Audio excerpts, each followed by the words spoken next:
ضروری چیزوں پر لگا دیں گے تو ضروری چیزوں پر خرچ کرنے کے لیے آپ کے پاس مال نہیں رہے گا.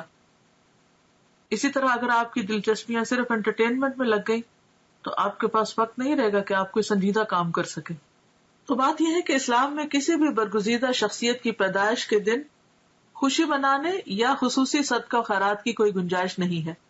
علاوہ ازیں کنڈوں کا نہ قرآن و سنت میں ذکر ہے، نہ ہی صحابہ کرام، تابعین یا تبع تابعین کے زمانے میں اس کا کوئی ثبوت ملتا ہے.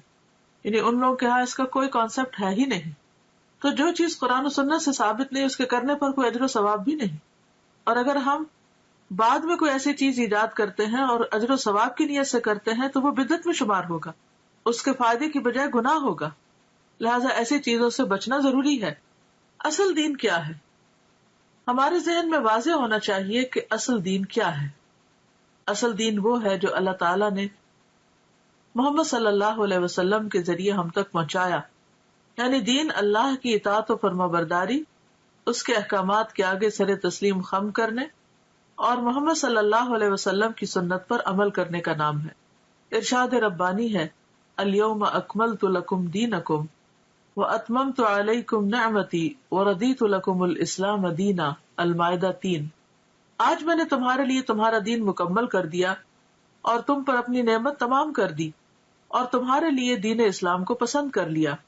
لہذا کوئی بھی ایسا کام جو آپ صلی اللہ علیہ وسلم نے نہ کیا اور نہ ہی اس کا حکم دیا، اسے دین کا حصہ سمجھتے ہوئے ادا کرنا اور پھر اس پر اجر و ثواب کی توقع رکھنا بدعت ہے. نبی کریم صلی اللہ علیہ وسلم کا ارشاد ہے، کل محدثۃ بدعہ وکل بدعۃ ضلالہ وکل ضلالۃ فی النار. بے شک ہر نئی بات بدعت ہے اور ہر بدعت گمراہی ہے اور ہر گمراہی آگ میں لے جانے والی ہے. بدعتی کے بارے میں رسول اللہ صلی اللہ علیہ وسلم کا ارشاد مبارک ہے کہ اللہ تعالیٰ بدعتی کی توبہ قبول نہیں کرتا جب تک کہ وہ بدعت ترک نہیں کرتا. یہ صحیح حدیث ہے ترغیب و ترہیب کی. یعنی ایسے شخص کی توبہ بھی قبول نہیں ہوتی جو ان چیزوں کو چھوڑتا نہیں جو دین کے نام پر اس نے خود ایجاد کر لی یا نبی صلی اللہ علیہ وسلم کے بعد اگر کسی نے ایجاد کی اور وہ ان کی پیروی اور پابندی کر رہا ہے. آپ صلی اللہ علیہ وسلم نے فرمایا، میں اپنے حوض پر تم سے پہلے موجود ہوں گا اور تم میں سے کچھ لوگ میرے سامنے لائے جائیں گے، پھر انہیں میرے سامنے سے ہٹا دیا جائے گا تو میں کہوں گا کہ اے میرے رب، یہ میرے ساتھی ہیں. لیکن مجھ سے کہا جائے گا کہ آپ نہیں جانتے انہوں نے آپ کے بعد کیا کیا نئی چیزیں ایجاد کر لی تھی. یہ صحیح بخاری کی روایت ہے. تو اس سے آپ اندازہ لگائیں کہ اگر کوئی شخص دین میں نئے طریقے ایجاد کرتا ہے اور ان کی پابندی کرتا ہے اور ان کو فرض کے درجے پر لے آتا ہے تو قیامت کے دن ایسے شخص کو نبی صلی اللہ علیہ وسلم کے حوض سے پانی نصیب نہ ہوگا اور آپ اس شخص سے خفا ہوں گے کیونکہ اس نے دین کو اپنے ہاتھ میں لے لیا. لہٰذا ایسے تمام طریقوں اور کاموں سے بچنے کی ضرورت ہے جو دین کے نام پر آپ کے بعد ایجاد کر لیے گئے ہوں، کیونکہ آپ صلی اللہ علیہ وسلم نے فرمایا، من احدث فی امرنا ھذا ما لیس منہ فہو رد. صحیح بخاری. جس نے ہمارے اس دین میں کوئی ایسی چیز ایجاد کی جو اس میں سے نہ ہو تو وہ مردود ہے، یعنی ریجیکٹڈ ہے، قابل قبول نہیں. اسی طرح یہ ہے کہ بعض لوگ 27 رجب کی شب کو عبادت کا اہتمام کرتے ہیں، تو اس کے بارے میں دین کا حکم کیا ہے؟ دیگر بدعات کے علاوہ 27 رجب کو رات جاگ کر عبادت کرنے اور دن کو روزہ رکھنے کو بھی بہت اہمیت دی جاتی ہے اور اس کی نسبت واقعہ معراج سے کی جاتی ہے.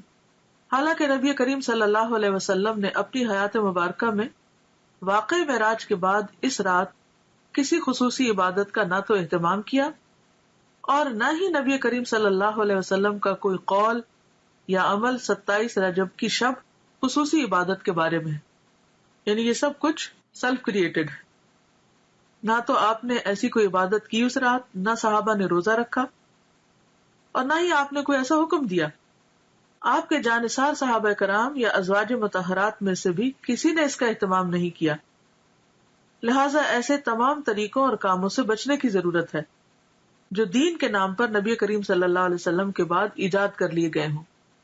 یعنی اپنی طرف سے کسی چیز کی پابندی نہ اپنے اوپر اس طرح فرض کے درجے میں کرنی چاہیے اور نہ ہی کسی اور کو اس کا پابند کرنا چاہیے.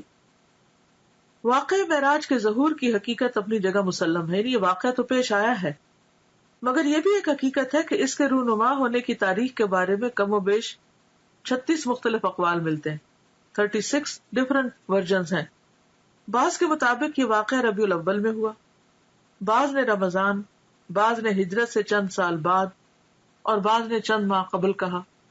اس کی حتمی تاریخ کسی صحیح حدیث سے یقینی طور پر ثابت نہیں کہ واقعی یہ 27 رجب کو ہی ہوا ہوگا. تاہم یہ بات تسلیم شدہ ہے کہ نبی کریم صلی اللہ علیہ وسلم کو مکی زندگی کے آخری حصے میں یہ خاص مشاہدہ کرایا گیا جس میں ہمارے لیے سیکھنے اور عمل کرنے کے بہت سے پہلو ہیں. قرآن پاک میں اللہ تعالیٰ نے فرمایا ہے، سبحان الذی اسری بعبدہ لیلا من المسجد الحرام الی المسجد الاقصی الذی بارکنا حولہ لنریہ من آیاتنا انہ هو السمیع البصیر. سورۃ بنی اسرائیل آیت نمبر 1. پاک ہے وہ ذات جو اپنے بندے کو ایک رات میں مسجد الحرام سے مسجد اقصی تک لے گیا جس کے آس پاس ہم نے برکت رکھی ہے، یعنی اس علاقے میں اللہ نے برکتیں نازل کی ہیں تاکہ ہم اسے اپنی بعض نشانیاں دکھائیں. یقیناً وہ خوب سننے والا اور خوب دیکھنے والا ہے. اس آیت میں جس واقعے کی طرف اشارہ ہے وہ اسراء کے نام سے مشہور ہے. اسراء کے لفظی معنی ہے رات کو سفر کرنا، رات کو چلنا. یہ وہی سفر ہے جس میں نبی کریم صلی اللہ علیہ وسلم کو جسم اور روح سمیت مسجد الحرام یعنی مکہ سے مسجد اقصی فلسطین تک معجزاتی طور پر لے جایا گیا، یعنی براق پر. فرشتوں کی ہم نشینی کا یہ سفر اس زمانے کے حالات، اسباب سفر اور فاصلے کی طوالت کی وجہ سے انسانی عقل اور سمجھ سے بالاتر ہے. یعنی انسان نہیں سمجھ سکتا کہ ایک رات میں آپ اتنی تیزی سے وہ سفر کیسے کیے اور کس طرح آپ واپس بھی آ گئے. لیکن جیسا کہ اس آیت میں واضح کیا گیا ہے کہ پاک ہے وہ ذات یعنی اللہ جو اپنے بندے کو لے گیا. یعنی اللہ تعالیٰ کے لیے کچھ بھی مشکل نہیں. جن چیزوں کو ہم ناممکن سمجھتے ہیں وہ اللہ کے ہاں ناممکن نہیں. تو جس ذات میں کمال قدرت ہو وہ سب کچھ کر سکتا ہے.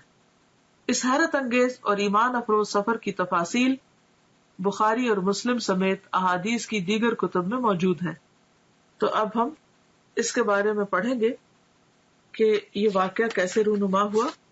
بعض روایات کے مطابق 27 رجب کی شب کو نبی صلی اللہ علیہ وسلم معراج پر تشریف لے گئے. اگرچہ اس کے بارے میں اختلاف ہے لیکن پھر بھی عام طور پر غالب گمان یہی ہے کہ آپ اسی شب کو تشریف لے گئے تھے. تو آئیے تھوڑا سا اس بارے میں دیکھ لیتے ہیں کہ آپ نے اللہ سبحانہ و تعالیٰ کی کون کون سی نشانیاں دیکھی، کیا کیا چیزیں مشاہدہ فرمائیں اور ان میں ہمارے لیے کیا سبق ہے. آغاز سفر اور شق صدر. شق کہتے ہیں پھاڑنے کو اور صدر کہتے ہیں سینے کو، اور شق صدر کا معنی ہے سینے کو کھولنا. اس کی تفصیل آگے ملے گی، ابھی اتنا ہی کافی. انس بن مالک رضی اللہ عنہ سے مروی ہے کہ معراج کی رات جب بیت اللہ سے نبی کریم صلی اللہ علیہ وسلم کو لے جایا گیا تو وحی آنے سے قبل آپ کے پاس 3 فرشتے آئے. اس وقت آپ مسجد الحرام میں سو رہے تھے. ان میں سے ایک نے پوچھا وہ کون ہے، یعنی آپ کی طرف اشارہ کر کے. دوسرے نے جواب دیا وہ ان میں سب سے بہتر ہیں. تیسرے نے کہا ان میں جو سب سے بہتر ہے انہیں لے لو.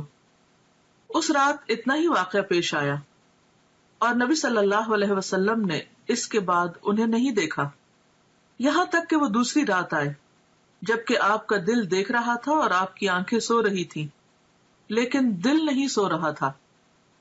تمام انبیاء کی نیند ایسی ہی ہوتی ہے. انہوں نے آپ سے کوئی بات نہ کی یہاں تک کہ آپ کو اٹھا کر چاہے زمزم کے پاس لٹایا. چاہ کہتے کنویں کو، یعنی زمزم کے کنویں کے پاس. یہاں جبریل علیہ السلام نے اپنا کام سنبھالا اور سینہ مبارک گردن تک خود اپنے ہاتھ سے چاک کیا. چاک کیا یعنی کاٹا، اور سینہ اور پیٹ کی تمام چیزیں نکال کر انہیں اپنے ہاتھ سے زمزم کے پانی سے دھویا. جب خوب دھو چکے تو آپ کے پاس سونے کا ایک تشت لایا گیا. تشت پلیٹ کو کہتے ہیں جیسے ٹرے وغیرہ. اس میں سونے کا ایک بڑا پیالہ تھا جو حکمت اور ایمان سے پر تھا، یعنی بھرا ہوا تھا. اس سے آپ کے سینے اور گلے کی رگوں کو پر کر دیا، یعنی بھر دیا. وہ حکمت اور ایمان انڈیل دیا سینے اور گلے کی رگوں کو. سینہ مبارک پھر سے سی دیا گیا. صحیح بخاری کتاب التوحید. اور بہت سے لوگ اس بات پر حیران ہوں گے اور پریشان بھی ہوں گے کہ یہ کیسے ممکن ہے کہ کسی کا سینہ چاک کر دیا جائے.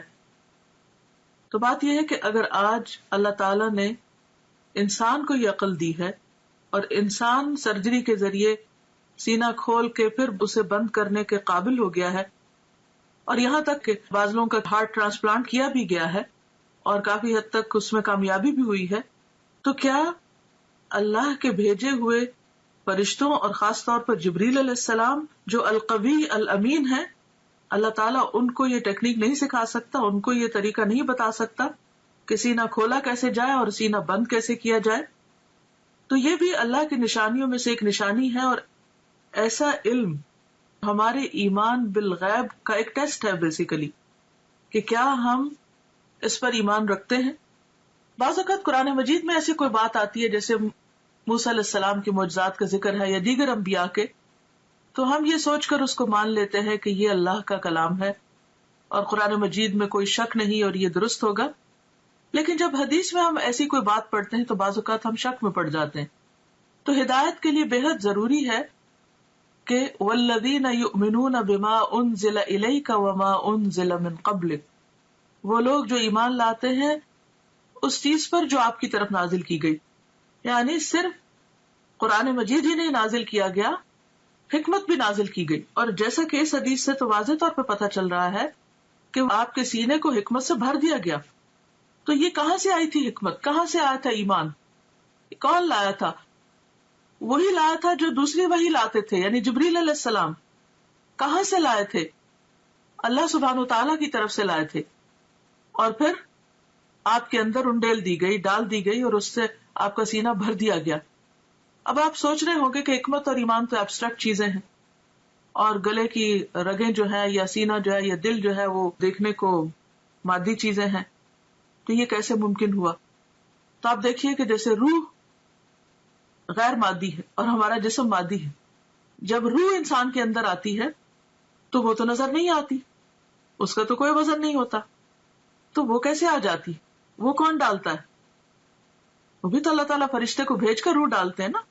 تو جو رب ایک ایبسٹریکٹ چیز کو، نظر نہ آنے والی چیز کو انسان کے جسم کے اندر اور پورے جسم کے اندر ایک فرشتے کو بھیج کر ڈال سکتا ہے، جو رب، کیا وہ رب ایمان اور حکمت کو ایک پیغمبر کے سینے میں نہیں ڈال سکتا؟